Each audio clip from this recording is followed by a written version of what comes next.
Patricia nunca llegará a mi nivel. Este matrimonio no dura ni 6 meses. Eso dijo Ernesto en voz alta, frente a sus 12 amigos, con una copa de vino en la mano y una sonrisa que esperaba aplausos. Y los recibió. Todos rieron. Pero lo que él no sabía esa noche es que, en 31 días, sería él quien perdería todo lo que creía tener. No solté una sola lágrima. No alcé la voz. Soy Patricia Morales. Tengo 61 años y dediqué 27 de ellos al trabajo social forense, levantando expedientes, documentando realidades que la gente cree poder esconder, construyendo casos con hechos concretos y pruebas que no mienten. Sé perfectamente cómo luce la crueldad cuando se disfraza de broma. Lo miré directo a los ojos, sin temblar, sin bajar la mirada, y con una voz tan tranquila que hasta yo misma me sorprendí, le dije: no hacen falta 6 meses, Ernesto. Esto terminó esta noche. Tomé mi bolsa, caminé hacia la puerta y salí sin voltear ni una sola vez. Él creyó que eso era el final. Pero a las 11:47 de esa misma noche, mi teléfono vibró sobre el reposabrazos del sofá con un mensaje del mejor amigo de Ernesto. Y lo que ese mensaje contenía no solo cambiaría los siguientes 31 días, cambiaría el resto de mi vida entera. Pero para que entiendas por qué ese mensaje me sacudió hasta los huesos, y para que comprendas qué pasaría exactamente 31 días después de esa noche, necesitas conocerme de verdad. Necesitas saber quién soy, de dónde vengo, y cómo llegué a estar sentada en esa mesa esa noche, sonriendo como si nada, mientras por dentro algo se rompía para siempre. Me llamo Patricia Morales. Tengo 61 años. Nací en Guadalajara, en una casa chica de paredes color amarillo intenso, con un patio trasero donde mi madre tendía la ropa los martes por la mañana. El olor de esas mañanas era tierra mojada mezclada con jabón de lavanda. Era el olor de algo seguro, de algo que yo creía que duraría siempre. Mi madre fue la primera lección de fortaleza que recibí en esta vida. Se levantaba a las 4:50 de la madrugada, sin alarma, sin quejas, con esa determinación silenciosa de quien entiende que el amor verdadero no se anuncia, se demuestra con las manos. Planchaba, cocinaba, organizaba, sostenía a todos, y lo hacía bien, y lo hacía todos los días, y nunca esperó que nadie le aplaudiera por eso. Yo era la mayor de 4 hermanos, y de ella aprendí que existe una dignidad muy particular en el servicio que nace del amor genuino. Una dignidad que, muchos años después, cometí el error de regalarle a quien no la merecía. Me hice trabajadora social porque siempre supe que hay personas que necesitan que alguien las vea de verdad, que levante la mirada del papel y les diga: te creo, estoy aquí. Pasé 27 años documentando casos difíciles, reuniendo evidencias, construyendo expedientes sólidos con fechas, nombres y hechos. Aprendí a observar con cuidado, a guardar información sin prisa, a ser paciente con los tiempos porque la verdad, tarde o temprano, siempre encuentra la manera de salir. Eso es algo que Ernesto nunca supo de mí. Y ese error suyo sería su perdición. A los 22 años, conocí a Rafael Sánchez en la biblioteca pública del barrio, un jueves de diciembre. Hacía frío ese día, el tipo de frío que huele a leña quemada y a buñuelos en la calle. Él buscaba un libro que ya no estaba disponible, el mismo que yo acababa de devolver. Sin pensarlo mucho, le dije que podía prestárselo porque ya me lo sabía casi de memoria. Me miró con unos ojos tranquilos, sin prisa, sin agenda, y dijo simplemente: gracias, me llamo Rafael. Con Rafael aprendí lo que es el amor que no necesita público para existir. El amor que te pasa la taza de café sin que se lo pidas porque ya sabe que lo necesitas. El que recuerda qué te asusta, qué te hace reír de verdad, cuándo necesitas silencio y cuándo necesitas que alguien simplemente esté cerca. No el amor que grita, el amor que sostiene.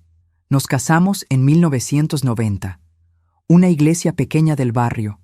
Flores amarillas y blancas que yo misma acomodé la tarde anterior mientras escuchaba la radio en voz baja.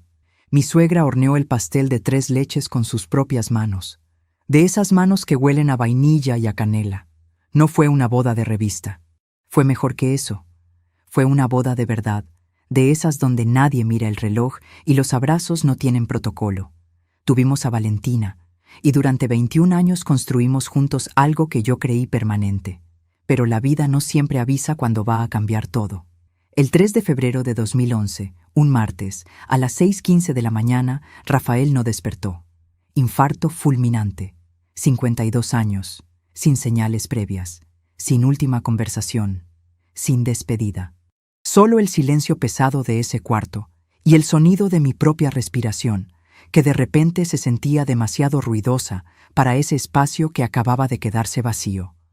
No voy a detallar lo que siguió, porque hay ciertos dolores que solo se comprenden viviéndolos. Solo te digo que tardé 2 años en poder abrir el cajón donde Rafael guardaba su reloj, y que el café de las mañanas, ese primer café que siempre tomamos juntos antes de que amaneciera del todo, tardó mucho tiempo en dejar de saber a soledad. Valentina ya tenía su vida en Monterrey. Y yo me quedé sola, reconstruyéndome en silencio, con mis libros, con mis amigas del barrio, con los domingos en la iglesia donde el padre Torres me recordaba que Dios acompaña a quienes no se rinden aunque tengan los pies cansados. Fue en octubre de 2019, en una reunión de excompañeros de trabajo, cuando apareció Ernesto Villanueva en mi vida.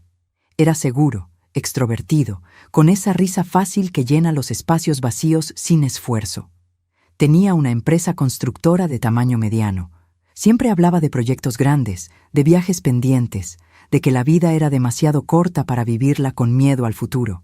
Y yo, que llevaba casi 9 años viuda reconstruyéndome sola, confundí la intensidad con la profundidad. Confundí el volumen con la sustancia. ¿Saben qué es lo que hace el dolor prolongado? Baja el listón. Te convence de que un gesto de atención ordinario es un regalo extraordinario. Y yo, que había sido tan cuidadosa toda mi vida, no lo vi venir. Hubo una noche, meses antes de casarme con Ernesto, en que algo dentro de mí intentó hablarme. Una inquietud sin forma. Ese sabor metálico en la lengua que aparece cuando algo no encaja, aunque uno no sepa explicar exactamente qué es. Lo llamé miedo irracional. Lo llamé resistencia al cambio. Me convencí de que era simplemente el temor de una mujer que había amado mucho y que tenía miedo de volver a arriesgarse. Callé esa voz, y ese silencio me costaría 3 años de mi vida. Ernesto y yo nos casamos el 14 de marzo de 2021. Una ceremonia sencilla, solo los más cercanos. Valentina estuvo presente con esa sonrisa que las madres reconocemos desde la primera fila. La sonrisa de quien te quiere demasiado para decirte lo que piensa, pero tiene los ojos llenos de algo que no es alegría. En ese momento, yo elegí no ver lo que su mirada me decía. Y esa decisión, esa pequeña elección de mirar hacia otro lado, fue el primer paso hacia la noche en que Ernesto, copa de vino en mano, diría en voz alta frente a todos lo que llevaba tiempo pensando. Pero antes de contarte cómo llegamos a esa noche, y antes de revelarte qué decía exactamente ese mensaje que llegó a las 11:47, quiero pedirte algo. Si esta historia te está llegando de alguna manera, si hay algo en estas palabras que sientes cercano, apoya el canal con un like y suscríbete si todavía no lo has hecho. Y cuéntame en los comentarios, ¿desde qué ciudad, desde qué país del mundo me estás escuchando hoy? De verdad quiero saberlo. Y si alguna vez sentiste ese sabor metálico que te avisa de que algo no está bien y sin embargo callaste, escríbelo también, porque hay algo que quiero decirte sobre eso antes de que esta historia llegue a su final. Ernesto no era malo en los primeros meses, o al menos eso era lo que yo me decía a mí misma.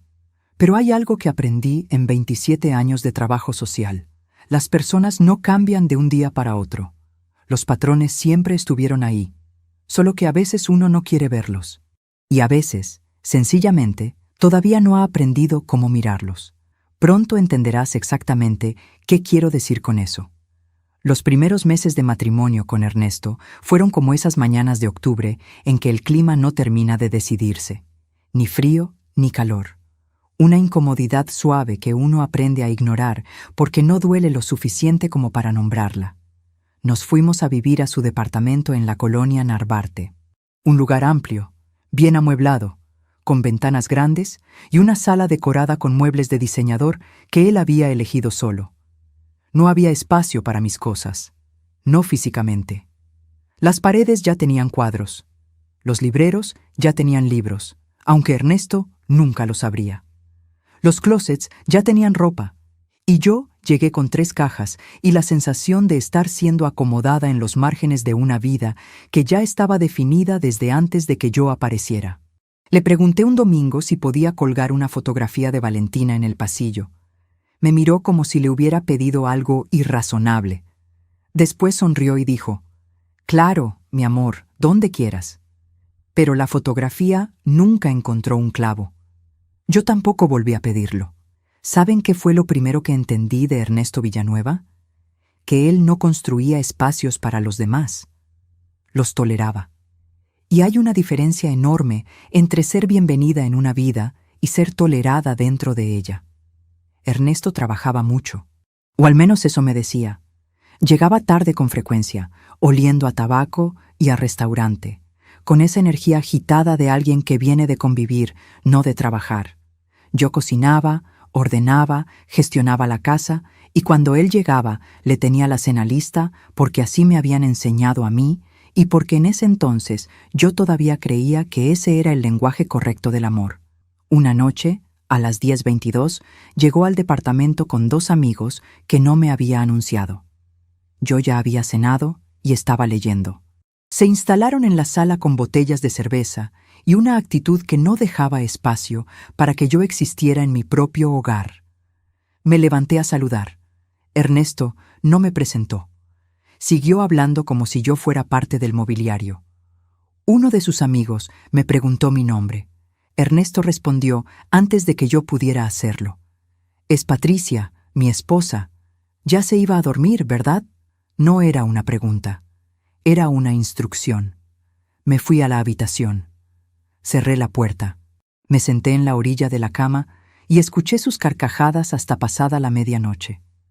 Y mientras la ciudad de noche me llegaba en fragmentos por la ventana entreabierta, con ese olor particular a asfalto y a flores marchitas que tienen las noches de ciudad, me pregunté algo que entonces no supe responder. ¿Cuándo había dejado yo de ser una persona en esta relación y me había convertido en un detalle decorativo? No se lo dije esa noche, ni a la siguiente. Guardé esa pregunta en algún lugar interior donde van a parar las cosas que todavía no se está lista para enfrentar. Pero seguía guardándola, y en los meses que siguieron guardé muchas cosas más. Le di a Ernesto los primeros meses de ajuste. Le di el beneficio de una duda que él nunca pidió. Le di las explicaciones que él no me dio. Le di la paciencia que solo tienen quienes han aprendido a amar de verdad. Le di todo eso. Y a cambio, recibí algo que al principio no supe nombrar, pero que con el tiempo aprendí a reconocer con una claridad que duele.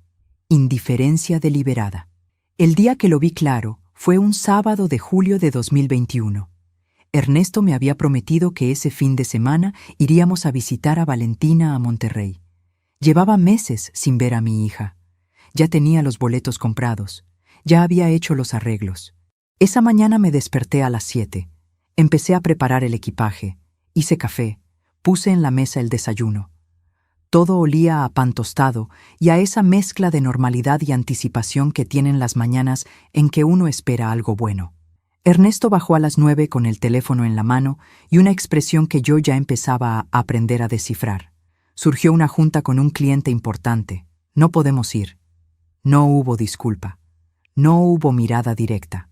Volvió a la habitación mientras yo me quedaba de pie en la cocina con 2 tazas de café y 4 años de ausencia hacia mi hija acumulados en el pecho. Llamé a Valentina para cancelar. Ella no dijo nada durante 2 segundos. Después dijo: «Está bien, mamá, pero yo conozco el silencio de mi hija mejor que cualquier cosa en este mundo». Y ese silencio no era resignación. Era preocupación. Colgué el teléfono. Miré las 2 tazas de café en la mesa y decidí guardar esa mañana en algún lugar de mi memoria donde guardo las cosas que necesito no olvidar. Eso fue el primer hilo, sin saber todavía que estaba empezando a tejer algo. 3 semanas después, Ernesto llegó a casa con un ramo de flores. Rosas rojas, el tipo formal y algo impersonal que se compra en las tiendas de conveniencia cuando uno no tuvo tiempo de pensar mucho. Me dijo que lo perdonara, que había estado bajo mucha presión, que él sabía que me debía una disculpa. Me miró con esa expresión que la gente reserva para los momentos en que necesita ser creída. Y yo, que había amado a un hombre bueno durante 21 años y sabía perfectamente cómo luce el arrepentimiento genuino, sentí algo que quizá debía haber escuchado con más atención. Pero también sentí otra cosa: alivio. Porque es más fácil creer que las cosas pueden mejorar que aceptar que a veces simplemente no mejoran. Le dije que lo perdonaba, que empezábamos de nuevo, que todos los matrimonios tenían etapas difíciles. Salimos a cenar esa noche a un restaurante italiano que a mí me gustaba y que Ernesto encontraba demasiado sencillo para lo que costaba. Pedimos pasta, tomamos vino, hablamos de cosas livianas. Pensé, tal vez esto se estaba acomodando, tal vez lo peor había quedado atrás. Eso duró exactamente 17 días. El jueves 9 de septiembre de 2021, a las 8:40 de la noche, Ernesto llegó al departamento con una actitud que yo no le había visto antes, diferente a las veces anteriores, más fría, más calculada. Se sentó en el sillón de la sala sin saludar, abrió una cerveza y sin mirarme, dijo: «Necesito que esto quede claro entre nosotros. Yo tengo mi vida, tú tienes la tuya. No esperes que yo cambie mis planes por los tuyos». No hubo discusión antes de esa frase. No hubo pelea que la justificara. Llegó sola, sin contexto, como una política que alguien anuncia cuando ya lleva tiempo pensándola y solo esperaba el momento de decirla en voz alta. Lo miré sin responder. Y en ese momento, algo dentro de mí activó un interruptor que 27 años de trabajo social me habían enseñado a encender cuando una situación deja de ser un malentendido y se convierte en un patrón. Al día siguiente, mientras Ernesto estaba en su oficina, abrí la aplicación de notas de mi teléfono. Escribí la fecha, la hora y lo que él había dicho, palabra por palabra. No sabía exactamente para qué lo hacía. Solo sabía que había una diferencia entre las cosas que se olvidan y las cosas que se deben recordar. Y esa frase pertenecía a la segunda categoría. Esa fue la primera nota. Para entonces no imaginaba que llegaría a tener 73. Pero hay algo que todavía no te he contado sobre Ernesto. Algo que descubrí mucho después y que cambió completamente mi forma de entender todo lo que había vivido desde octubre de 2019. Algo que me hizo comprender que lo que yo creí que fue una historia de amor mal correspondido, en realidad fue algo muy distinto desde el principio. Y eso, lo que descubrí, fue precisamente lo que su mejor amigo me escribió a las 11:47 de aquella noche. Pero antes de llegar ahí, necesito que veas lo que pasó en los meses siguientes. Porque lo que ocurrió entre septiembre de 2021 y la noche de esa reunión con sus amigos no fue una serie de malos momentos aislados. Fue una escalada. Y yo, que había pasado 27 años documentando exactamente ese tipo de escaladas en expedientes ajenos, tardé demasiado tiempo en reconocerla en el mío propio. ¿Por qué tardé tanto? Esa es quizá la pregunta que más me ha costado responder. Y la respuesta, cuando llegó, fue la más dolorosa de todas. La respuesta, cuando por fin la encontré, tenía un nombre que yo conocía muy bien desde mis años de trabajo. Se llamaba normalización. El proceso silencioso por el que uno va aceptando como ordinario lo que al principio parecía inaceptable. Es como el calor que sube de grado en grado. Nadie salta fuera del agua si la temperatura cambia tan despacio que el cuerpo se va acostumbrando antes de darse cuenta del peligro. Yo había documentado ese proceso en expedientes durante décadas. Lo había explicado en capacitaciones. Lo había identificado en personas a quienes yo miraba con empatía y a veces con cierta incomprensión. ¿Cómo no lo vieron antes? ¿Cómo permitieron que llegara tan lejos? Y entonces llegó el momento en que tuve que responderme esa pregunta a mí misma. Y entendí que la incomprensión siempre viene de afuera. Desde adentro, todo se ve diferente. La frialdad de Ernesto fue creciendo de manera tan gradual que cada nueva forma llegaba antes de que yo hubiera terminado de procesar la anterior. En octubre de 2021, dejó de preguntarme cómo me había ido el día. No de golpe. Primero fueron las preguntas más cortas, luego las respuestas de una sola sílaba a las mías, luego el silencio instalado en la mesa del comedor como un tercer comensal que nadie había invitado, pero que nadie se atrevía a pedirle que se fuera. El 18 de noviembre de 2021 fue mi cumpleaños, 60 años, una fecha que para mí siempre había tenido un peso especial, no de tristeza, sino de gratitud, de hacer balance. Valentina me llamó a las 7:15 de la mañana antes de que sonara cualquier otra cosa, para ser la primera voz que yo escuchara ese día. Hablamos durante 40 minutos. Me hizo reír 3 veces, que no es poco para las 7 de la mañana. Cuando colgué, tenía los ojos húmedos del tipo bueno. Ernesto pasó frente a mí a las 9, camino a la puerta, con su maletín y su traje gris. No dijo nada, ni una sola palabra. Yo esperé hasta las 12 pensando que quizá tenía planeada alguna sorpresa. A las 2 de la tarde me mandó un mensaje que decía: «Llegaré tarde, no esperes cenar juntos. Punto final. Sin más». Me senté en la sala con un vaso de agua que sabía a nada y miré los cuadros que él había elegido para esas paredes. Cuadros que yo nunca había elegido. En una casa donde yo vivía, pero que nunca había sido mía. Esa noche abrí mi teléfono y añadí una entrada nueva en mis notas. Escribí la fecha, escribí la hora, escribí los hechos. Sin adjetivos, sin interpretaciones. Solo los hechos. Como me habían enseñado. Para entonces llevaba 17 entradas en ese archivo. Pero, ¿saben qué pasó 4 días después? Ernesto llegó a casa con una caja pequeña envuelta en papel dorado. Adentro había un collar de plata, delicado, bonito. Me lo extendió con una sonrisa y dijo: «Sé que llegué tarde a tu cumpleaños. Esto no lo compensa, pero quiero que sepas que me importas. Me importas. No, te amo. No, eres lo más importante. Me importas». Como quien dice que le importa no olvidar pagar el recibo del gas. Pero yo tomé el collar. Lo puse en mis manos. Era frío al tacto, suave, el tipo de joya que se elige en 10 minutos en una tienda de centro comercial. Y aún así, una parte de mí, esa parte que seguía queriendo que las cosas fueran distintas, sintió algo parecido al alivio. Le dije gracias. Él me besó en la mejilla. Esa noche cenamos juntos por primera vez en semanas. Pensé, quizá el problema era yo. Quizá estaba siendo demasiado sensible.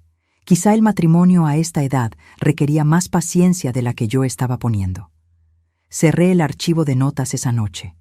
Pensé que ya no lo necesitaría, que equivocada estaba.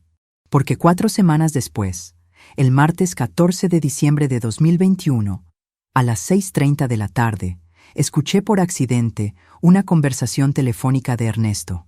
Yo había llegado antes de lo esperado de visitar a una amiga. Él estaba en el estudio con la puerta entreabierta y la voz lo suficientemente alta como para que sus palabras llegaran hasta el pasillo, donde yo me había quedado detenida sin querer. Decía: «No te preocupes, esto tiene fecha de vencimiento. Yo sé lo que estoy haciendo». Silencio. El de su interlocutor. Luego: «No te dije que iba a durar para siempre, solo te dije que era conveniente por ahora». Se me heló la sangre. Y no era el frío de diciembre que se colaba por las ventanas mal selladas del pasillo. Era otro tipo de frío, el que empieza en el centro del pecho y se extiende despacio hacia las manos. Caminé hacia la habitación sin hacer ruido. Cerré la puerta con cuidado. Me senté en la orilla de la cama y abrí nuevamente el archivo de notas en mi teléfono. No sé cuánto tiempo estuve sentada ahí antes de que él terminara su llamada y viniera a buscarme para preguntar qué queríamos cenar. Le dije que no tenía hambre, que me dolía la cabeza. Me miró un segundo, dijo: «Descansa entonces», y se fue a ver televisión. Dormí con un ojo abierto esa noche. ¿Saben qué pensé mientras miraba el techo a las 2:18 de la madrugada? No pensé en el collar de plata. No pensé en los años de soledad que me habían llevado hasta ese matrimonio. Pensé en algo que mi madre me dijo una vez cuando yo era adolescente y creía que podía ignorar las señales de que algo estaba mal. Patricia, cuando algo te habla 3 veces y tú no escuchas, la cuarta vez ya no te habla. La cuarta vez simplemente actúa. Esto ya me había hablado mucho más de 3 veces. Al día siguiente, cuando Ernesto salió, fui al estudio y revisé el calendario de papel que él tenía sobre el escritorio. Tenía varias fechas marcadas con un plumón azul. Nada inusual a primera vista. Reuniones, visitas a obra, compromisos varios. Pero había una fecha encerrada en un círculo diferente, con tinta roja. El 14 de marzo de 2022, justo un año después de nuestra boda. Sin ninguna anotación, solo el círculo. Tomé una fotografía con mi teléfono. No sabía todavía qué significaba esa fecha, pero algo en mí decidió guardarlo. Para entonces, mi archivo de notas tenía 22 entradas, y yo todavía me decía a mí misma que quizá estaba exagerando, que quizá la conversación que había escuchado tenía una explicación razonable, que quizá el círculo rojo era simplemente un recordatorio de algún proyecto de trabajo. Pero a veces, cuando uno ha vivido suficiente, y ha visto suficiente, y ha documentado suficiente, el estómago sabe las cosas antes de que la mente esté lista para aceptarlas. A veces, en esta vida, hay señales que compramos en cuotas, y yo llevaba meses pagando. A veces confiar en quien no lo merece no es una cuestión de ingenuidad. Es una cuestión de esperanza. De esa esperanza que uno protege con uñas y dientes porque la alternativa, aceptar que uno se equivocó completamente, duele de una manera que es difícil de describir. ¿Y tú? ¿Alguna vez sentiste que algo no estaba bien?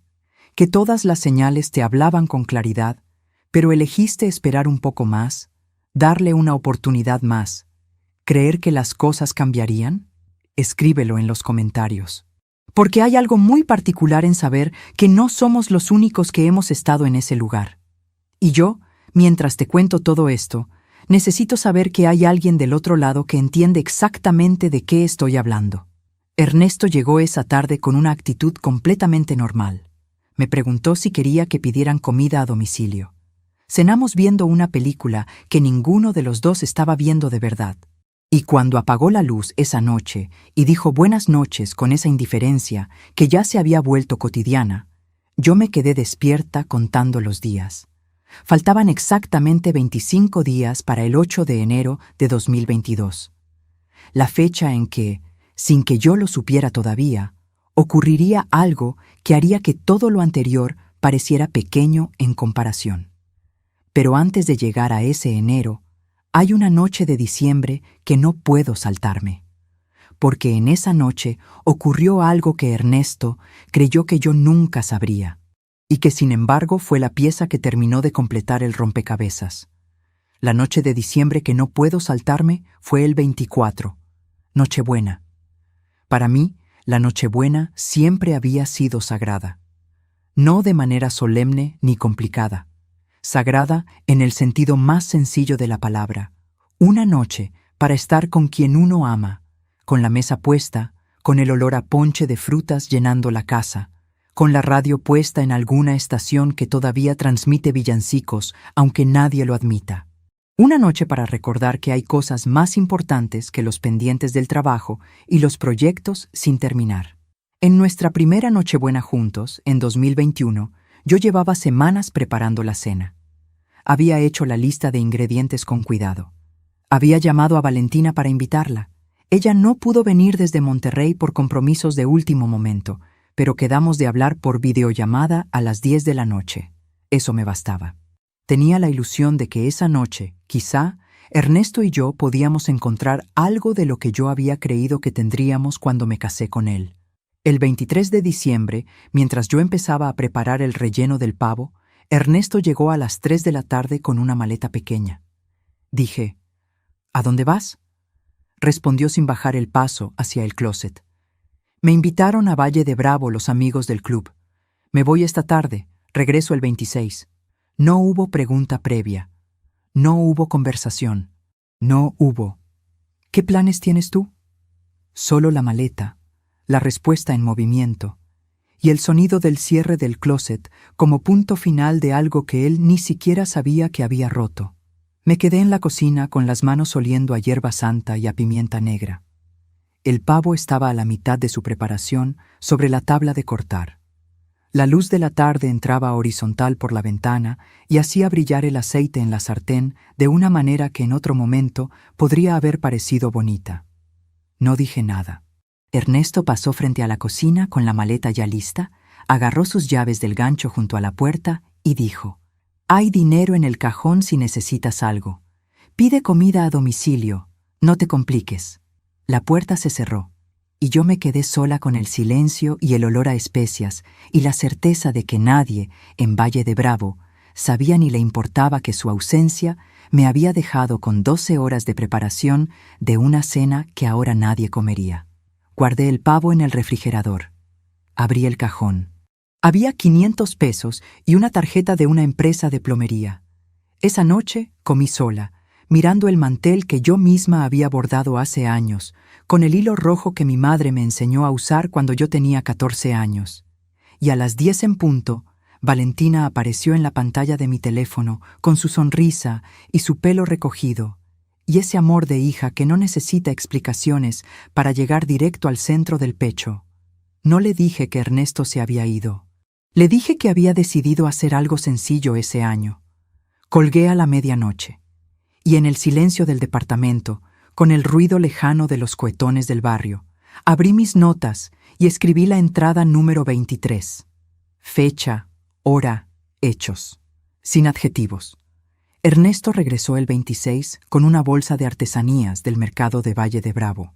Me entregó una figura de madera pintada con colores vivos, una de esas que se venden por 50 pesos en cualquier puesto turístico, y me dijo con toda la tranquilidad del mundo: «Te traje esto. Ya sé que me perdí la cena, pero la próxima lo compensamos». La próxima. Como si Nochebuena fuera una cita de trabajo reprogramable. Lo miré. Sostuve la figura de madera en las manos. Era áspera al tacto, con esa textura de pintura barata que se desprende con la humedad. Le dije: «Gracias, Ernesto», y guardé la figura en un cajón que nunca más abrí. ¿Saben qué fue lo peor? Que 3 días después, el 29 de diciembre, Ernesto llegó a casa con una botella de vino caro, de esas con etiqueta de importación que cuestan más de 2,000 pesos, y con una actitud completamente diferente. Afectuoso, presente, conversador. Me preguntó cómo había pasado la Navidad con Valentina en la videollamada. Me preguntó si había algo que yo quisiera hacer antes de que terminara el año. Me miró de esa manera que tenía al principio, cuando yo todavía creía que esa mirada significaba algo genuino. Yo sabía lo que era eso. Lo había visto en expedientes.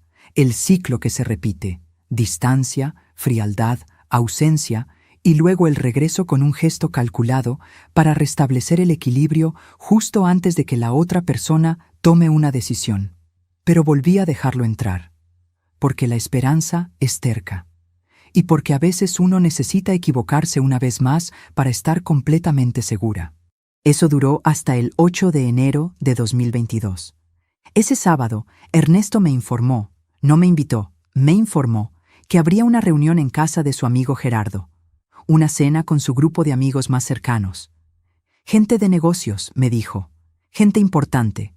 Me pidió que me arreglara bien, porque la esposa de Gerardo siempre iba muy elegante. Me arreglé. Saqué el vestido negro que me había comprado yo misma hacía 2 años.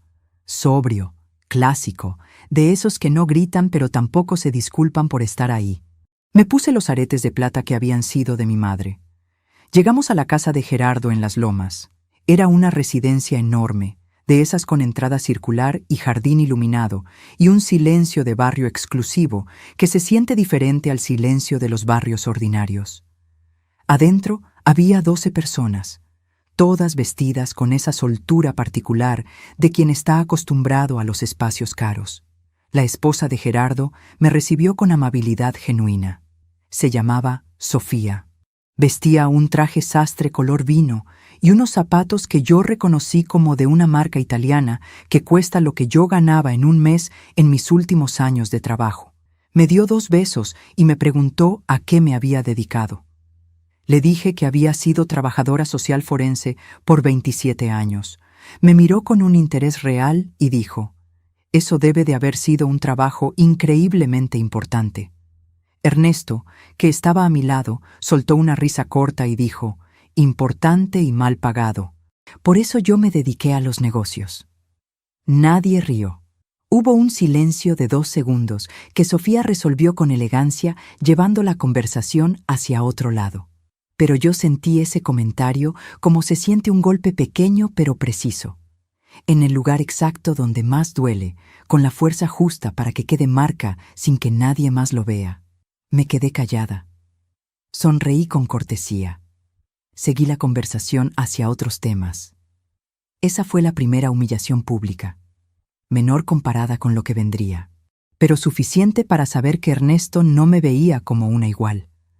Me veía como algo que él había recogido de un nivel inferior al suyo y que de vez en cuando le resultaba conveniente mostrar, pero sin perder la oportunidad de recordarle a todos cuál era la diferencia. Durante la cena, Ernesto habló de sus proyectos, de sus inversiones, de un viaje a Miami que estaba planeando para febrero. Yo no sabía nada de ese viaje. Lo escuché mencionar cifras, contratos, planes, toda una vida paralela que él construía sin consultarme, sin incluirme, sin siquiera informarme. Yo comía en silencio, respondía cuando alguien me hablaba directamente, escuchaba con esa atención entrenada de quien sabe que la información importante no siempre llega anunciada, y entonces Ernesto dijo algo que me dejó sin aire. Estaban hablando de matrimonios, de los desafíos de la vida en pareja, y alguien preguntó en broma cuál era el secreto para que una relación funcionara. Ernesto se reclinó en su silla, giró la copa de vino entre los dedos, y con una sonrisa que tenía más de cálculo que de humor, dijo: «El secreto es saber desde el principio para qué sirve cada cosa». Hubo risas. Yo no reí. Lo miré fijamente. Él sostuvo mi mirada un segundo y desvió la suya. Siguió hablando de otra cosa. Pero esa frase se quedó grabada en mí con la precisión de una fecha en un expediente. Y camino a casa, sentada en el asiento del copiloto, mientras Ernesto manejaba escuchando música sin preguntarme si yo quería escuchar otra cosa, entendí algo que había estado resistiéndome a entender. El círculo rojo en el calendario. El 14 de marzo de 2022. Un año exacto después de la boda. Ernesto había hecho un plan desde antes de que yo lo conociera completamente. Y yo había entrado en ese plan sin saberlo. Cuando llegamos al departamento, él fue directo a la habitación. Yo me quedé en la cocina sirviendo un vaso de agua con manos que no temblaban. Porque hay una cosa que aprendí en 27 años de trabajo. Cuando uno finalmente entiende la magnitud de lo que tiene frente a sí, no hay espacio para el pánico, solo para la claridad. Me senté en la mesa de la cocina. Abrí mis notas. Y por primera vez desde que había empezado ese archivo, no escribí solo los hechos. Escribí: «Ya sé lo que está pasando. Ahora necesito saber exactamente cuánto». Para entonces, faltaban exactamente 64 días para el 14 de marzo. Y yo acababa de dejar de esperar que las cosas cambiaran solas. Escribí esa frase en mis notas a la 1:14 de la madrugada del 9 de enero de 2022. Y desde ese momento, algo cambió dentro de mí de manera irreversible. No fue rabia. No todavía. Fue algo más parecido a la resolución, a ese estado particular en que la mente deja de gastar energía en desear que las cosas sean distintas y empieza a invertirla en entender exactamente cómo son. A la mañana siguiente, cuando Ernesto salió al trabajo, me senté frente a mi teléfono y llamé a Consuelo Ríos. Consuelo había sido mi compañera de trabajo durante 14 años.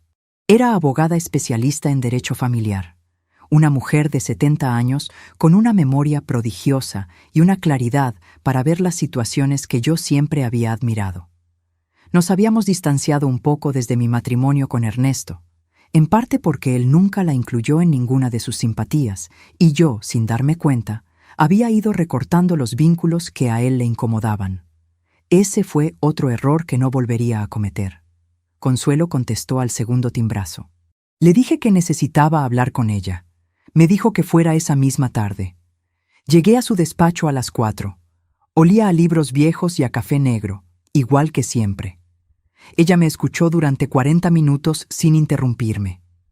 Cuando terminé, se quitó los lentes, los limpió con el borde de su saco, se los volvió a poner y dijo con esa calma suya que siempre me había parecido un superpoder: Patricia, lo que me estás describiendo tiene un nombre legal y tiene consecuencias. No voy a contarte todavía lo que Consuelo me explicó esa tarde, porque para entender el peso de lo que me dijo, necesitas ver primero lo que descubrí en los siguientes días. Lo que encontré cuando finalmente dejé de mirar hacia otro lado y empecé a mirar con los ojos que 27 años de trabajo me habían dado. Lo que sí te digo es que salí del despacho de Consuelo con una lista de cosas que necesitaba reunir. Una lista concreta, ordenada, con fechas y categorías. Y con algo más: la certeza de que lo que Ernesto había llamado matrimonio tenía, desde el principio, una arquitectura muy diferente a la que yo había creído habitar. Faltaban 63 días para el 14 de marzo. Empecé esa misma noche. Mientras Ernesto veía televisión en la sala, yo estaba en la habitación revisando sistemáticamente los documentos que tenía acceso. No los suyos, que guardaba bajo llave en el estudio. Los nuestros, los que tenían mi nombre también. El contrato de matrimonio que habíamos firmado bajo un régimen que yo, en mi confianza ciega, no había leído con la atención que merecía. Las facturas del departamento, donde mi nombre no aparecía en ningún lado a pesar de que yo llevaba casi un año pagando la mitad de los gastos domésticos. Los estados de cuenta de la cuenta conjunta que habíamos abierto para gastos del hogar, donde yo depositaba puntualmente mis 10,000 pesos mensuales, y de donde Ernesto retiraba cantidades que no correspondían a ningún gasto de la casa que yo pudiera identificar. El 12 de enero de 2022, a las 9:40 de la mañana, encontré algo que me detuvo en seco. Buscando en la gaveta del escritorio compartido del estudio, debajo de un folder de facturas viejas, encontré un sobre manila doblado a la mitad. Adentro había 3 hojas. Una de ellas era la copia de un contrato de arrendamiento, el departamento de Narvarte donde vivíamos, firmado por Ernesto como arrendatario, con fecha de inicio, 1 de enero de 2020, 14 meses antes de nuestra boda. Hasta ahí, nada inusual. Era su departamento antes de casarnos, pero la segunda hoja era una cláusula de renovación, firmada el 10 de febrero de 2021, 32 días antes de nuestra boda. Y en esa cláusula, en el campo donde se especificaba la duración del nuevo contrato, alguien, con letra que yo reconocía perfectamente como la de Ernesto, había escrito a mano junto a la cifra impresa: 12 meses plus posible extensión según conveniencia. 12 meses desde febrero de 2021 era febrero de 2022. Casi exactamente la fecha del círculo rojo. Casi exactamente un año después de la boda. Me quedé de pie en el estudio durante un tiempo que no supe calcular. El papel en mis manos era ordinario, blanco, con el membrete de la inmobiliaria y el tipo de letra burocrática que uno firma sin leer. Pero lo que decía ese papel no era ordinario en absoluto. Ernesto no había renovado ese contrato pensando en construir algo conmigo. Lo había renovado con una fecha de salida ya calculada. Y yo era parte de una ecuación cuyo resultado él ya conocía desde antes de colocar el anillo en mi dedo. Saqué mi teléfono. Tomé fotografías de las 3 hojas. Las guardé en la carpeta protegida con contraseña que Consuelo me había recomendado crear. Para entonces, esa carpeta tenía 29 archivos. Volví a la cocina. Serví agua. Bebí despacio, de pie junto a la ventana, mirando el patio interior del edificio donde alguien había puesto macetas con plantas que nadie regaba y que, sin embargo, seguían vivas con una terquedad que en ese momento me pareció admirable. Esa tarde, cuando Ernesto llegó, yo tenía la cena lista y la mesa puesta y una conversación completamente normal preparada sobre una película que había visto esa tarde. Hablé de los actores, del argumento, de una escena que me había parecido bien filmada. Él escuchó con la mitad de la atención. Respondió con monosílabos. No preguntó nada, y yo sonreí. Serví el postre. Recogí los platos. Eso es lo que 27 años de trabajo social te enseñan, a no mostrar tus cartas antes de que llegue el momento correcto, a mantener el rostro tranquilo mientras por dentro construyes con precisión lo que vas a necesitar cuando todo salga a la luz. Pero hay algo que nadie te enseña, y es que por las noches, cuando todo queda en silencio y el edificio duerme y la ciudad hace ese ruido de fondo que nunca para del todo, la fortaleza que uno mantiene de día tiene que ir a algún lado. El 15 de enero de 2022, a las 3:20 de la madrugada, me levanté sin despertar a Ernesto. Caminé descalza hasta el baño. Cerré la puerta. Me senté en el piso con la espalda contra la bañera y la cabeza entre las rodillas. Y ahí, en ese cuadrado pequeño de azulejos blancos que olía a jabón y a silencio de madrugada, me permití llorar con la boca cerrada para no hacer ruido. Lloré por Rafael, que merecía ser recordado mejor que esto. Lloré por Valentina, que lo había visto venir y no había querido herirme con la verdad. Lloré por la mujer de 57 años que fue a una reunión de excompañeros y creyó que una segunda oportunidad tenía la misma forma que la primera. Lloré por todos los años que no recuperaría, y después me limpié la cara con agua fría. Me miré en el espejo. Me dije en voz muy baja, tan baja que casi no me escuché a mí misma: ya lloraste, ahora trabaja. Volví a la cama. Ernesto dormía de espaldas. Cerré los ojos. A las 7 de la mañana, cuando sonó su alarma, yo ya estaba despierta. Faltaban 58 días para el 14 de marzo. Los siguientes días los usé con cuidado. Consuelo me había explicado lo que necesitaba y yo lo estaba reuniendo con la meticulosidad que uno aprende cuando sabe que los detalles son la diferencia entre tener razón y poder demostrarlo. El 20 de enero volví al despacho de Consuelo con todo lo que había reunido hasta entonces. Ella revisó cada documento, cada captura de pantalla, cada entrada del archivo de notas con fechas y horarios. Cuando terminó, me miró por encima de sus lentes y dijo: «Esto es suficiente para empezar, pero hay algo más que necesitamos encontrar, algo que él no sabe que tú sabes que existe». Me dijo qué era ese algo, y cuando lo escuché, entendí por qué el círculo rojo en el calendario tenía tanta importancia.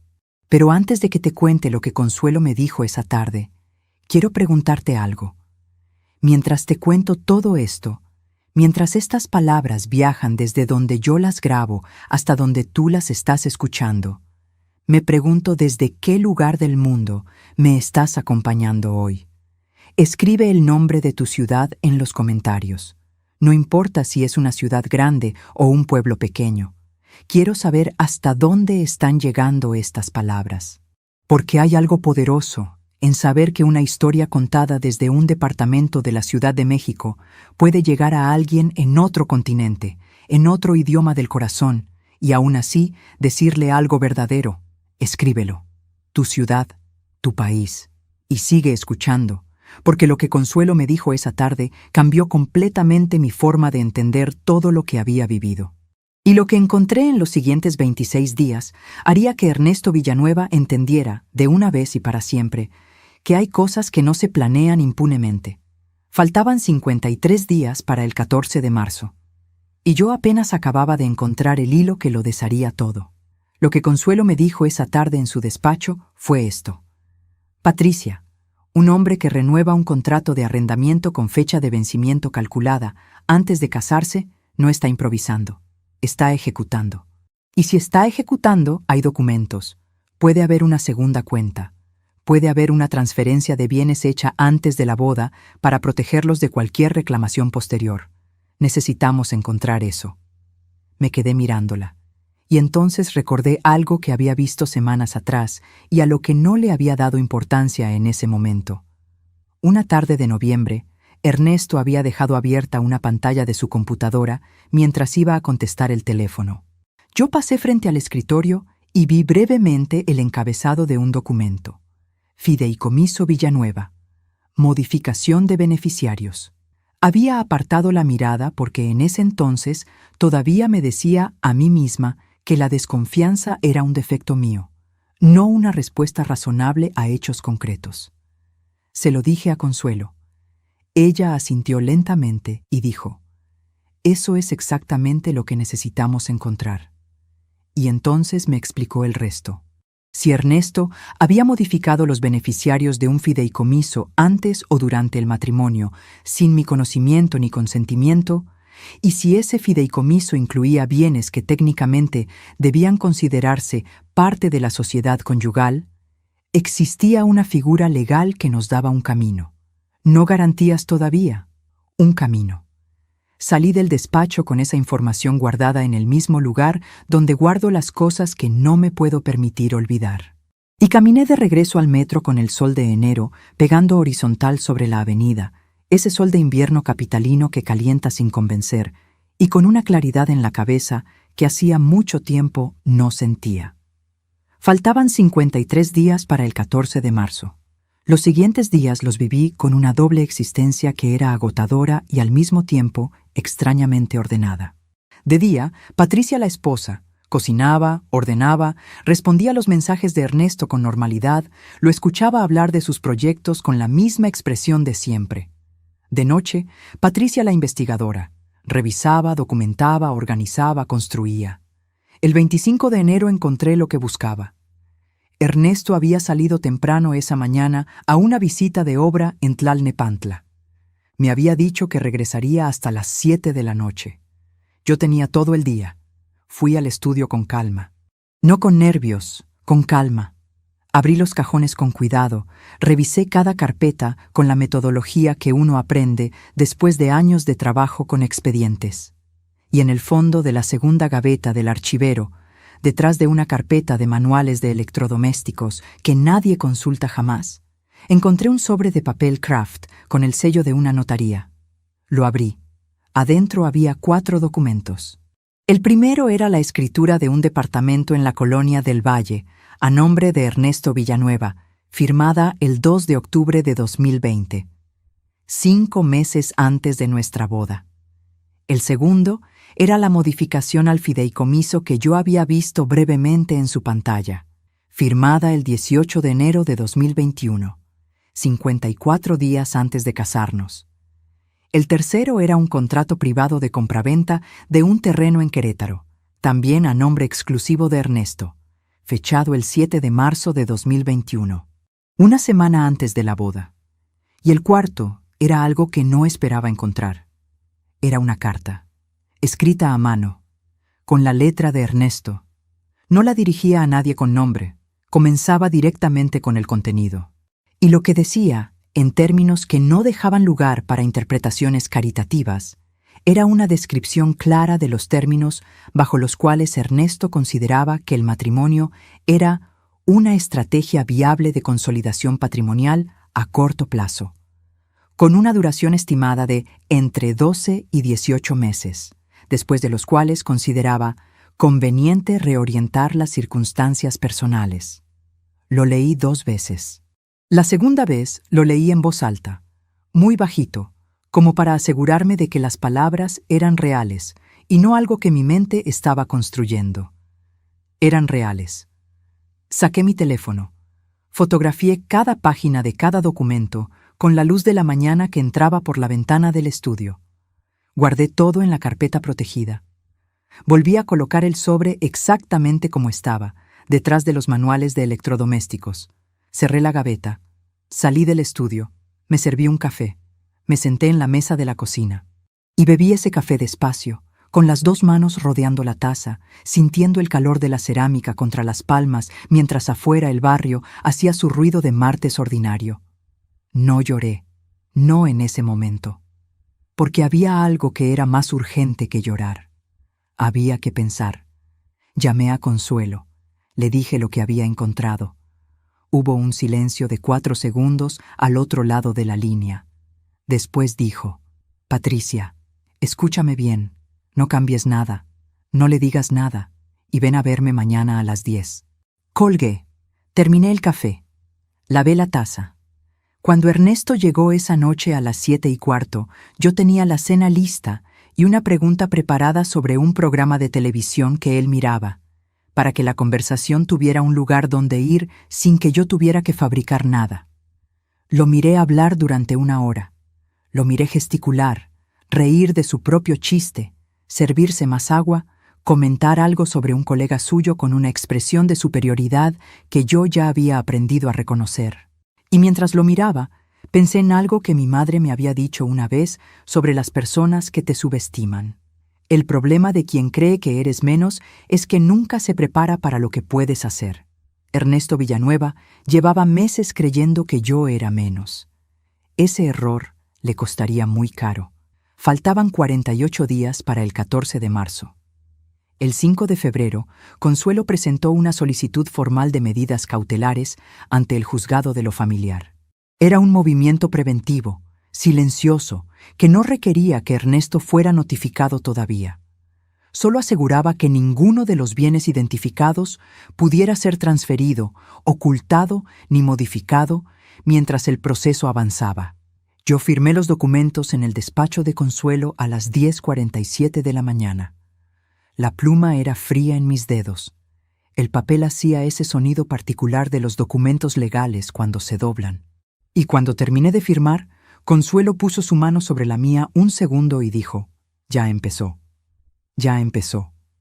Esa frase me acompañó durante los días siguientes como una nota musical que se queda dando vueltas aunque uno no la esté pensando activamente. Faltaban 37 días para el 14 de marzo. Y entonces ocurrió algo que no estaba en ningún plan. El 9 de febrero, un miércoles, Ernesto llegó a casa a las 2 de la tarde con una energía que yo no le había visto en meses. Animado, expansivo, con esa vitalidad particular de alguien que acaba de recibir una buena noticia. Traía una bolsa de una tienda departamental de lujo. Sacó una chamarra de cuero negro que debía costar entre 12 y 15,000 pesos, y se la probó frente al espejo del pasillo con la satisfacción de quien celebra algo. Le pregunté qué festejaba. Me dijo: «Un proyecto que estaba pendiente por fin va a cerrarse en el tiempo que yo tenía calculado». Sonrió al espejo. Se quitó la chamarra. La dobló con cuidado sobre el respaldo del sillón. Yo lo miré y dije: «¡Qué bueno!». Y en mi interior guardé esa frase junto a todas las demás. Porque lo que Ernesto estaba celebrando, aunque él no lo sabía todavía, era exactamente el mismo proyecto que yo estaba a punto de interrumpir de manera definitiva. 2 días después, el 11 de febrero, su mejor amigo, Rodrigo Peña, me envió un mensaje de texto. Rodrigo era quizá el único hombre en el círculo de Ernesto que me había tratado siempre con respeto genuino. Un hombre callado, de pocas palabras, que miraba más de lo que hablaba. El mensaje decía solo: «Patricia, ¿podemos hablar? Es importante». No lo llamé de inmediato.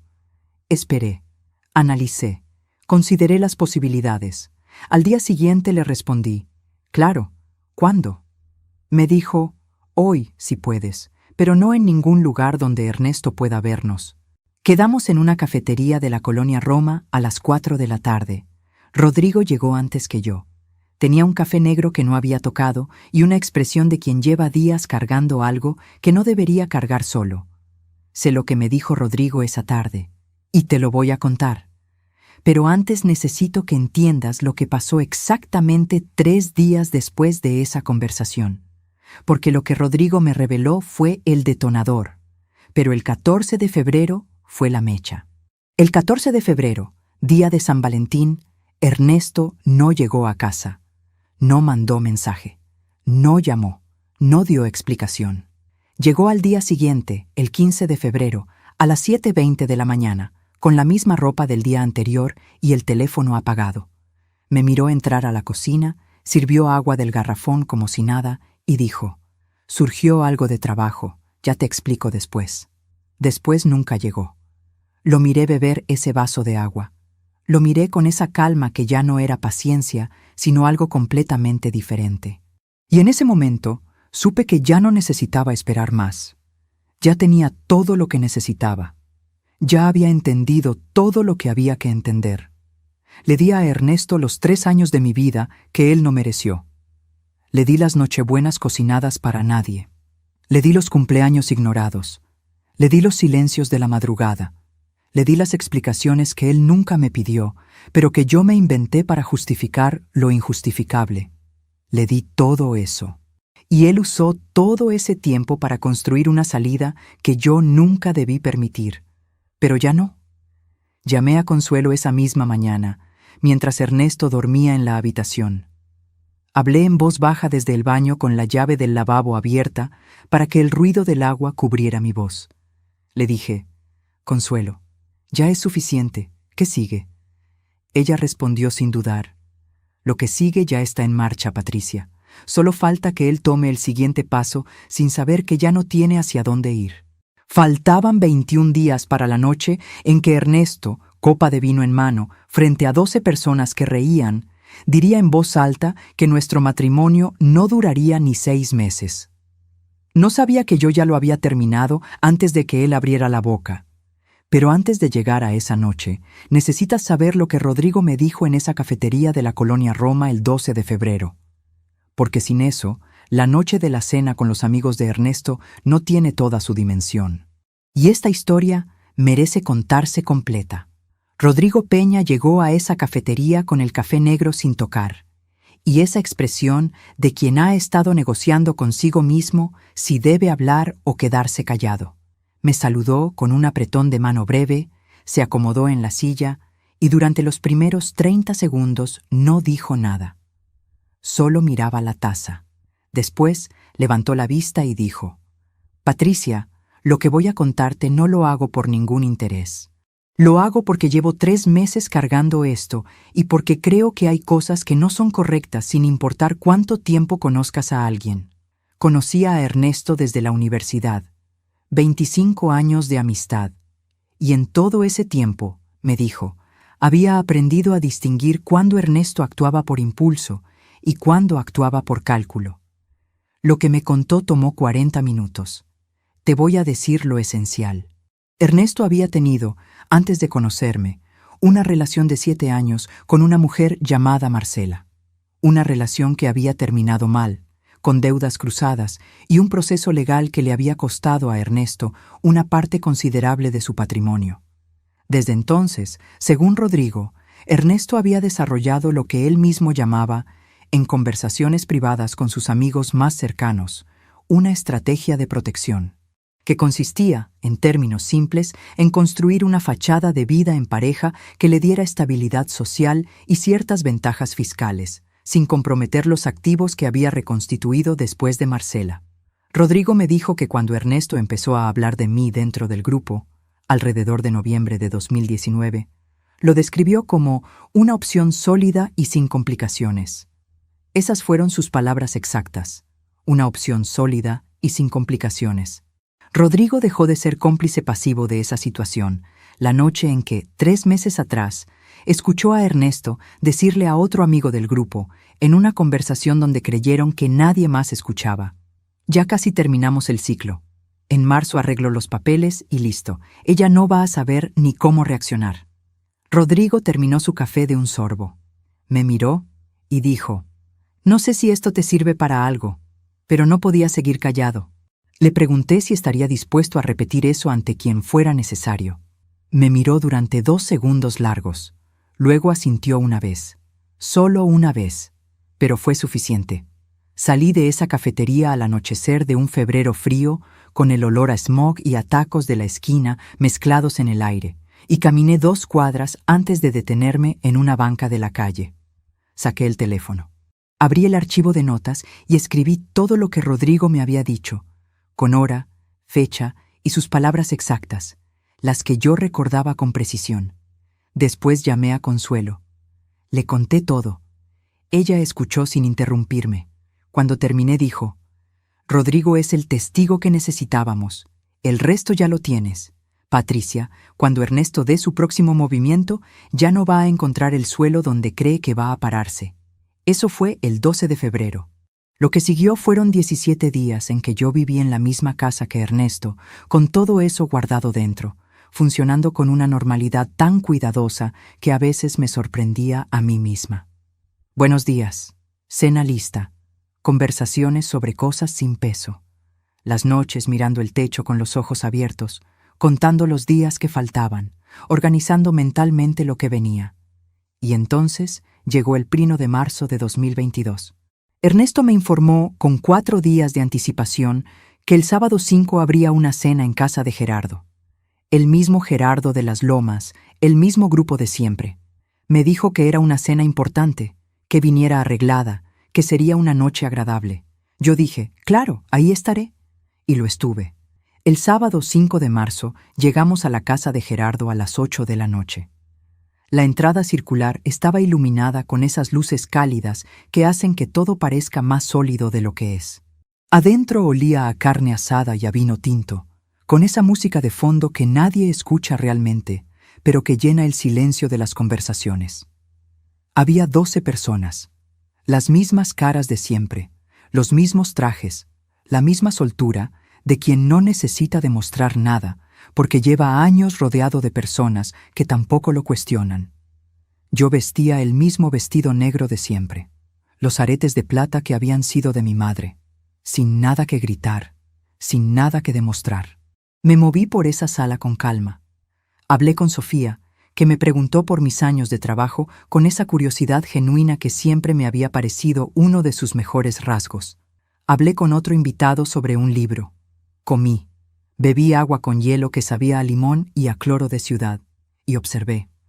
Observé a Ernesto en su elemento natural, esa seguridad de quien se sabe en territorio propio. Esa expansividad calculada de quien sabe que todo el mundo en esa sala lo mira como exitoso y no tiene ningún motivo para dudar de esa imagen. Observé y esperé. Lo que vino a las 10:38 de la noche.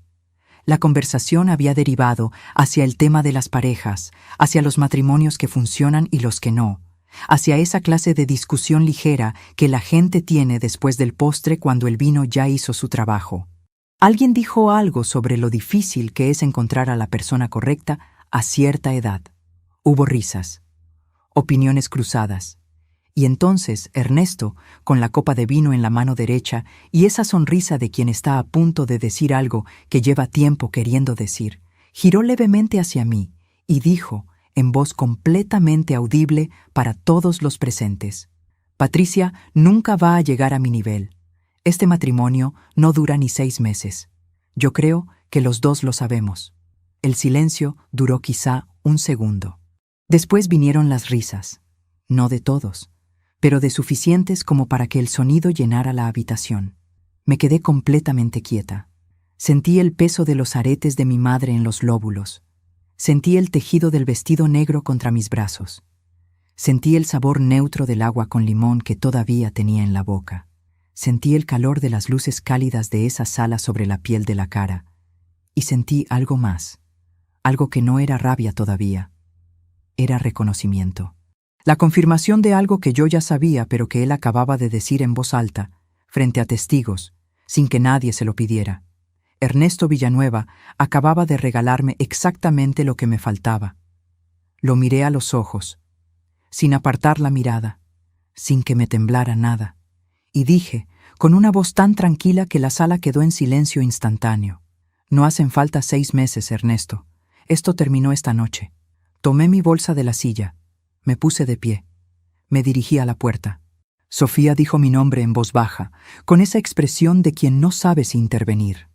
Le sostuve la mirada 1 segundo y le hice un gesto pequeño con la cabeza que quería decir: «Estoy bien». Porque lo estaba.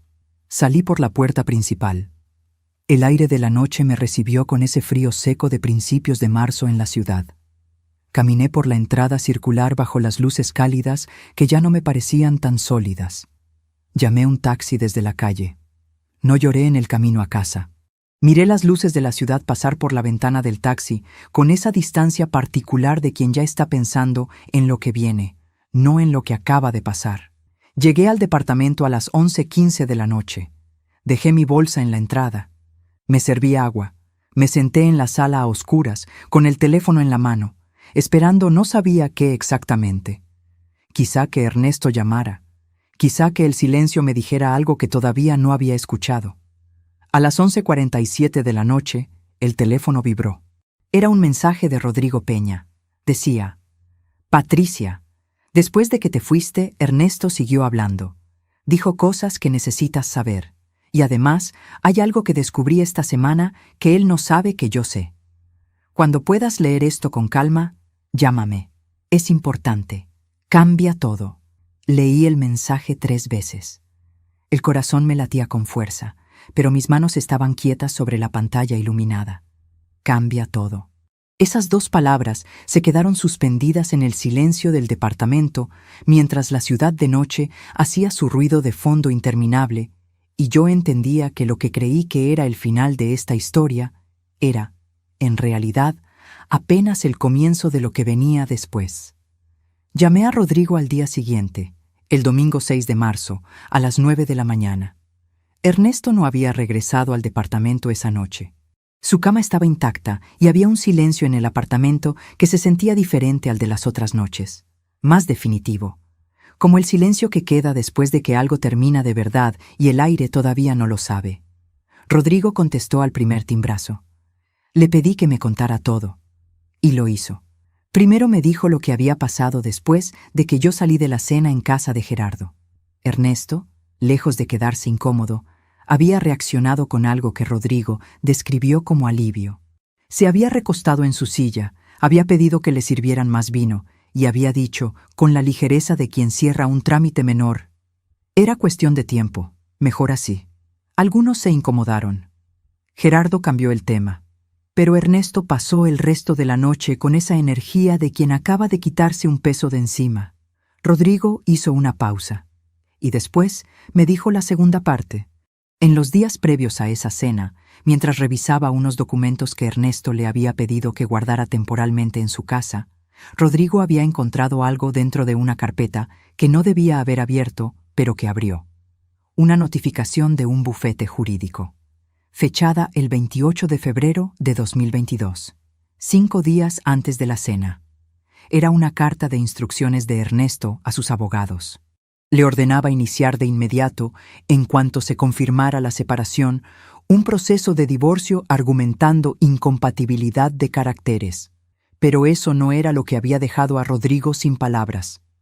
Lo que lo había dejado sin palabras era el párrafo final de esa carta, donde Ernesto instruía a sus abogados a presentar una reclamación contra mis bienes personales, específicamente contra mi fondo de pensión, y contra el departamento que yo tenía a mi nombre, el departamento donde yo había vivido con Rafael por 21 años y que había conservado después de su muerte. Ernesto argumentaba, en esa carta, que yo había utilizado recursos del matrimonio para el mantenimiento de un bien personal, lo cual le daba, según su interpretación, derecho a una compensación económica sobre ese departamento. Mi departamento. El único lugar en el mundo donde aún podía sentir que algo mío seguía siendo mío. Escuché a Rodrigo decir eso, con el teléfono pegado al oído y la mano libre apoyada en la pared de la cocina. Afuera, un domingo de marzo con sol generoso, calentaba las macetas del patio interior, donde las plantas tercas seguían vivas sin que nadie las regara. No dije nada durante varios segundos. Rodrigo dijo: «Patricia, ¿estás ahí?». Dije: «Sí, estoy aquí». Y en ese momento entendí la magnitud completa de lo que Ernesto había construido. No era solo un matrimonio de conveniencia con fecha de vencimiento. Era un mecanismo, una operación diseñada con anticipación, ejecutada con paciencia y orientada no solo a salir sin pérdidas, sino a salir con más de lo que había entrado, usando como instrumento a una mujer viuda de 60 años que había cometido el error de creer que merecía un nuevo comienzo. Lo que sentí en ese momento no tiene un solo nombre. Era rabia, sí, pero debajo de la rabia había algo más frío y más firme. Era la certeza de que Ernesto Villanueva había calculado todo excepto una cosa: que yo era trabajadora social forense con 27 años de experiencia documentando exactamente ese tipo de operaciones, y que llevaba meses preparándome para este momento. Le dije a Rodrigo: «Gracias por todo. Sé que esto no fue fácil para ti». Él dijo: «No, no lo fue. Pero hay cosas que uno no puede ignorar». Le pregunté una última vez si estaba dispuesto a firmar una declaración ante notario con lo que me había contado. Me dijo que sí, sin dudar. Colgué. Llamé a Consuelo. Cuando le conté lo de la carta de instrucciones a los abogados de Ernesto, hubo un silencio breve al otro lado de la línea. Y después, por primera vez en todos los meses que llevábamos trabajando juntas en esto, Consuelo soltó una carcajada corta y seca, no de humor. De esa satisfacción particular de quien ve que el tablero acaba de cambiar completamente a su favor. Dijo: Patricia, él acaba de cometer el error que necesitábamos. Escúchame bien, porque lo que te voy a decir ahora es importante. Lo que Consuelo me explicó esa mañana fue esto. Las medidas cautelares que habíamos presentado el 5 de febrero ya estaban en vigor. Los bienes identificados, el departamento de Del Valle, el terreno de Querétaro, el fideicomiso modificado, estaban protegidos de cualquier movimiento unilateral. Pero además, la carta de instrucciones que Rodrigo había encontrado, si se presentaba como evidencia, constituía una declaración voluntaria de premeditación por parte de Ernesto. Lo que él creía que era una instrucción privada a sus abogados era, en términos legales, una pieza que le daba a nuestro caso una solidez que habríamos tardado meses en construir de otro modo. Y había algo más. El régimen bajo el cual nos habíamos casado, que Ernesto había elegido cuidadosamente creyendo que lo protegía, tenía una cláusula específica relacionada con la ocultación dolosa de bienes. Si se demostraba que él había ocultado activos antes y durante el matrimonio con la intención de excluirlos de cualquier reclamación legítima, esa cláusula no lo protegía. Lo exponía. Consuelo dijo: la notificación legal estará en sus manos el lunes 14 de marzo, el mismo día que él tenía marcado en su calendario. Me quedé sin palabras un momento. El círculo rojo. El 14 de marzo, la fecha que él había calculado como su línea de llegada, sería también la mía. Todavía me pregunto si hice lo correcto al llegar hasta ese punto. Si debía haber confrontado a Ernesto antes, hablar directamente, darle la oportunidad de explicarse. Hay noches en que esa pregunta vuelve. ¿Y tú? ¿Qué habrías hecho en mi lugar? Si hubieras descubierto todo lo que yo descubrí, si hubieras tenido las pruebas, si hubieras visto la carta con tus propios ojos, ¿habrías actuado igual o habrías elegido otro camino? Escríbelo en los comentarios. De verdad quiero leerlo, porque no hay una sola respuesta correcta para esto. Solo hay la respuesta que cada uno puede vivir con ella. Los días entre el 6 y el 14 de marzo los viví con una intensidad particular. Ernesto regresó al departamento el lunes 7. Llegó con ropa de cambio en una bolsa, recogió algunas cosas del estudio y me dijo con esa frialdad calculada de quien ya está ejecutando su plan: creo que los dos sabemos que esto no funciona. Voy a darle algunos días y después hablamos de los términos. Los términos. Como si nuestra historia fuera un contrato de arrendamiento por vencer. Lo miré con calma. Le dije: cuando quieras. Él se fue. Y yo me quedé en el departamento que nunca había sido mío, rodeada de cuadros que nunca había elegido, en una sala donde mi fotografía de Valentina nunca encontró un clavo, contando las horas que faltaban. El lunes 14 de marzo de 2022, a las 11:20 de la mañana, un notificador judicial tocó la puerta de la oficina de Ernesto Villanueva en la colonia Insurgentes. Yo estaba en el despacho de Consuelo cuando ella recibió la confirmación de que la notificación había sido entregada. Me lo dijo con una frase corta: ya fue. Me recosté en el respaldo de la silla y respiré hondo. El despacho olía a café negro y a libros viejos como siempre. Por la ventana se veía un trozo de cielo de marzo que no terminaba de decidir si nublarse o despejarse. A las 2:45 de la tarde, Ernesto me llamó. Contesté al tercer timbrazo. Dejé que fuera él quien hablara primero. Su voz tenía una textura que yo no le había escuchado antes. No era rabia todavía, era desconcierto. El desconcierto particular de quien ha estado ejecutando un plan con la confianza de quien conoce el resultado y de repente descubre que el tablero es completamente diferente a lo que creía. Dijo: Patricia, necesito que me expliques qué es esto que me acaban de entregar. Le dije con calma: es exactamente lo que dice que es, Ernesto. Hubo un silencio. Después su voz cambió, subió un tono. Dijo: ¿tú me hiciste esto a mí? ¿Con quién estuviste hablando? ¿Quién te metió estas ideas en la cabeza? No respondí a ninguna de esas preguntas. Le dije: «Tienes el nombre y el número de mi abogada en los documentos. Cualquier comunicación de aquí en adelante será a través de ella». Colgué. El teléfono volvió a sonar 4 veces en los siguientes 20 minutos. No contesté ninguna. Lo que siguió fueron semanas de un proceso legal que no voy a detallar en su totalidad porque los procesos legales son lentos y técnicos, y esta historia no es sobre tecnicismos. Es sobre lo que esos tecnicismos significaron. Lo que significaron fue esto. El departamento de Del Valle, el que Ernesto había escriturado a su nombre en octubre de 2020, quedó sujeto al proceso. La modificación dolosa al fideicomiso, documentada y fechada 54 días antes de la boda, constituyó evidencia de ocultación premeditada de bienes. La carta de instrucciones a sus abogados, presentada con la declaración firmada de Rodrigo ante notario, estableció la intencionalidad. Y los 73 archivos de notas con fechas y horarios exactos, más las capturas de pantalla de los estados de cuenta, más las fotografías de los documentos del sobre Manila, construyeron un expediente que Consuelo presentó con la precisión de quien lleva 4 décadas haciendo exactamente eso. El plan de Ernesto se deshizo desde adentro.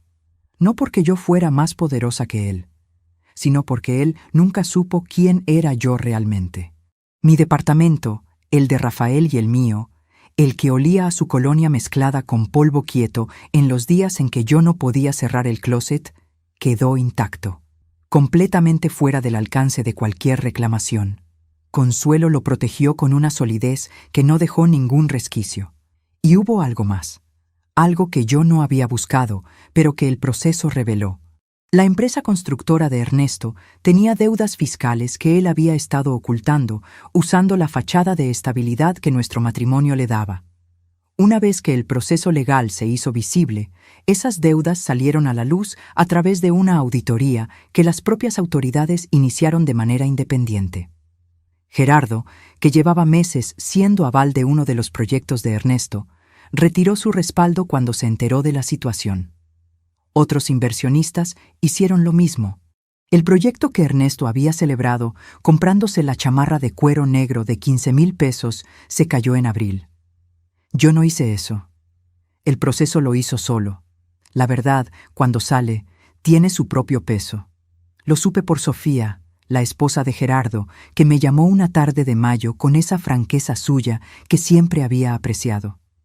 Me dijo: «Patricia, quiero que sepas que Gerardo y yo lamentamos mucho no haber visto antes lo que estaba pasando, y que lo que dijo Ernesto esa noche en nuestra casa no tuvo ninguna gracia para ninguno de nosotros».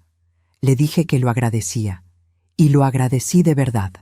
La última vez que supe de Ernesto directamente fue a través de su abogado, en una comunicación formal de mayo de 2022. Había aceptado los términos del acuerdo, sin más negociación. El tono de esa comunicación legal tenía esa frialdad específica de quien ha agotado todas sus cartas y no le queda más que firmar. Consuelo me llamó cuando recibió la confirmación. Me dijo: «Terminó, Patricia. Terminó». Me quedé sentada en mi cocina, en mi departamento, el departamento que huele a los años buenos y a los años difíciles y a todo lo que he sido en esta vida. Serví un café. Lo tomé despacio, con las 2 manos alrededor de la taza, mirando por la ventana el patio donde las macetas con sus plantas tercas seguían ahí, verdes y firmes, sin que nadie les explicara cómo habían sobrevivido. Y entonces, por primera vez en muchos meses, las lágrimas llegaron sin que yo las contuviera. No de dolor, no esta vez. Eran de esas lágrimas que vienen cuando algo muy pesado que uno ha estado cargando finalmente puede soltarse, cuando el cuerpo entiende que ya no tiene que estar en guardia. Lloré un buen rato, sola en mi cocina, con el café caliente y el sol de mayo entrando por la ventana. Y cuando terminé, me limpié la cara, respiré hondo y llamé a Valentina. Ella contestó al primer timbrazo, como siempre, como lo ha hecho toda su vida. Le dije: «Mija, ya terminó, estoy bien». Hubo un silencio de 2 segundos, y después la escuché llorar al otro lado del teléfono con ese llanto de quien ha estado conteniendo algo durante mucho tiempo y finalmente recibe permiso para soltarlo. Lloramos juntas durante varios minutos sin decir nada más. No hizo falta decir nada más. Han pasado casi un año desde esa mañana de mayo en que lloré en mi cocina con el café caliente y las plantas tercas mirándome desde el patio. 4 años en que he aprendido cosas que no estaban en ningún manual y que no cambiaría por nada, aunque el precio de aprenderlas haya sido alto. Hoy vivo en el mismo departamento de siempre, el que fue de Rafael y mío durante 21 años, el que huele a memoria y a continuidad. Cambié los muebles de la sala, no porque los anteriores estuvieran mal, sino porque quise que cada cosa que ocupa ese espacio haya sido elegida por mí, con mis propias manos, sin negociar con nadie el derecho a decidir dónde va cada cosa. La fotografía de Valentina está en el pasillo, con su clavo, en el lugar exacto donde yo quise ponerla. Valentina viene a verme cada 2 o 3 semanas. Hace el viaje desde Monterrey con esa naturalidad de quien no necesita excusa para aparecer donde la necesitan, aunque ninguna de las dos lo diga así en voz alta. Ahora nos tomamos café los domingos por la mañana en mi cocina, con la radio puesta en alguna estación que todavía transmite canciones viejas. Y hablamos de todo y de nada con esa libertad particular de quienes no tienen nada que esconderse. Esos domingos son la cosa más valiosa que tengo. Volví al trabajo de manera voluntaria, no como empleada, sino como consultora independiente para organizaciones civiles que trabajan con personas en situaciones de vulnerabilidad. No lo necesito económicamente. Lo hago porque hay cosas para las que uno nació y que no desaparecen aunque uno se jubile. Y porque descubrí, en los meses más difíciles de todo esto, que el único antídoto real contra la sensación de haber perdido el tiempo es usarlo bien desde ese momento en adelante. Consuelo y yo seguimos tomando café una vez al mes en su despacho que huele a libros viejos. Hablamos de casos, de libros, de la ciudad que cambia demasiado rápido. Ella cumplirá 72 años en octubre y sigue siendo la persona con la mente más clara que conozco. Rodrigo Peña me mandó un mensaje en diciembre del año pasado. Solo decía, «Espero que estés bien». Le respondí que sí. Y es verdad. De Ernesto sé poco y por elección propia. Sé, porque las ciudades son más pequeñas de lo que parecen, que su empresa no logró recuperarse del todo después de lo que salió a la luz en 2022. Sé que se mudó. No sé a dónde y no lo he buscado. No guardo rencor. Y quiero ser honesta sobre eso, porque el rencor y la paz se parecen a veces desde afuera, pero son cosas completamente diferentes por dentro. No guardo rencor no porque haya encontrado alguna virtud secreta en lo que Ernesto hizo, sino porque entendí algo que tardé demasiado en entender. Cargar el peso de lo que otro te hizo es seguir pagando una deuda que no es tuya. Hay una cosa que descubrí hace unos meses y que cambió la manera en que veo toda esta historia desde el principio.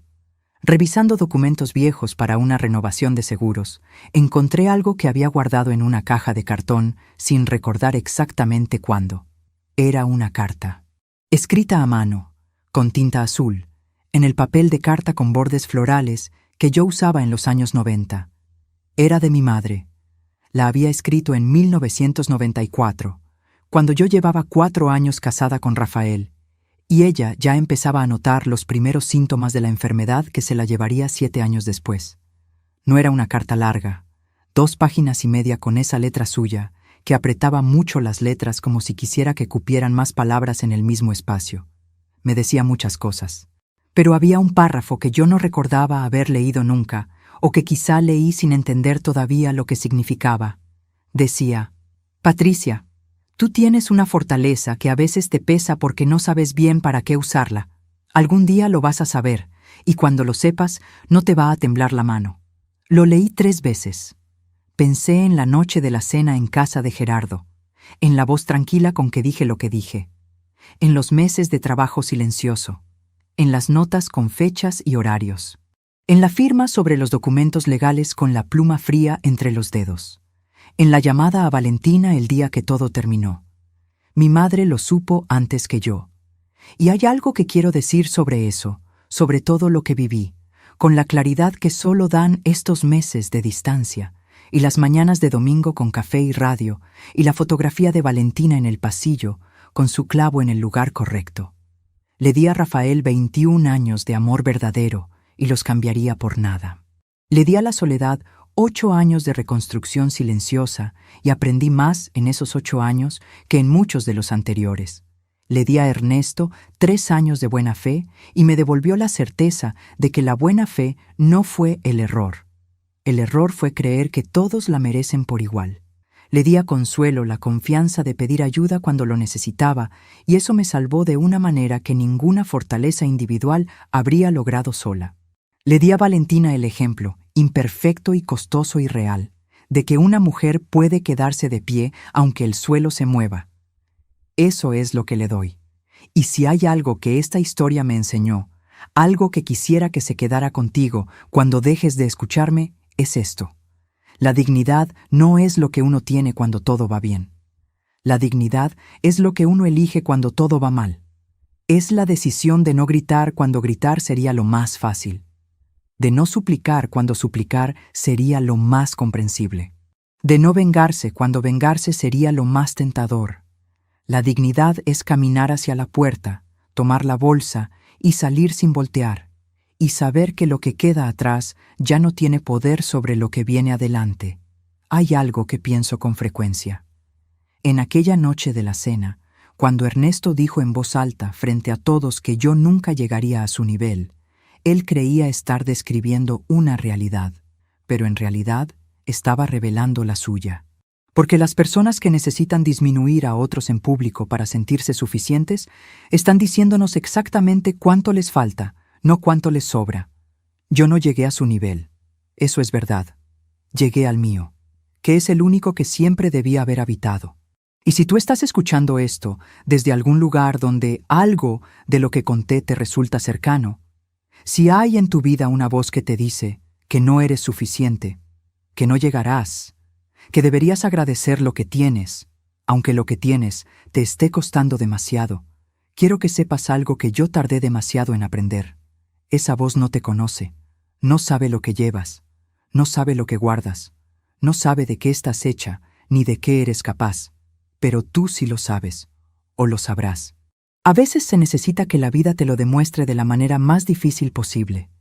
Si esta historia llegó hasta ti, si algo en estas palabras te movió algo por dentro, compártela, con alguien que la necesite escuchar, con alguien que en este momento esté dudando de su propio valor. A veces una historia contada desde un lugar honesto puede llegar a otra persona en el momento exacto en que la necesita. Y eso no tiene precio. Déjame en los comentarios lo que quieras decirme, lo que sentiste, lo que pensaste, lo que recordaste mientras me escuchabas. Leo cada mensaje, cada uno, y si todavía no te has suscrito al canal, hazlo ahora, porque hay más historias que contar. Y todas ellas, como esta, hablan de lo mismo en el fondo, de personas que se caen, que se levantan y que aprenden, tarde o temprano, a caminar con lo que son.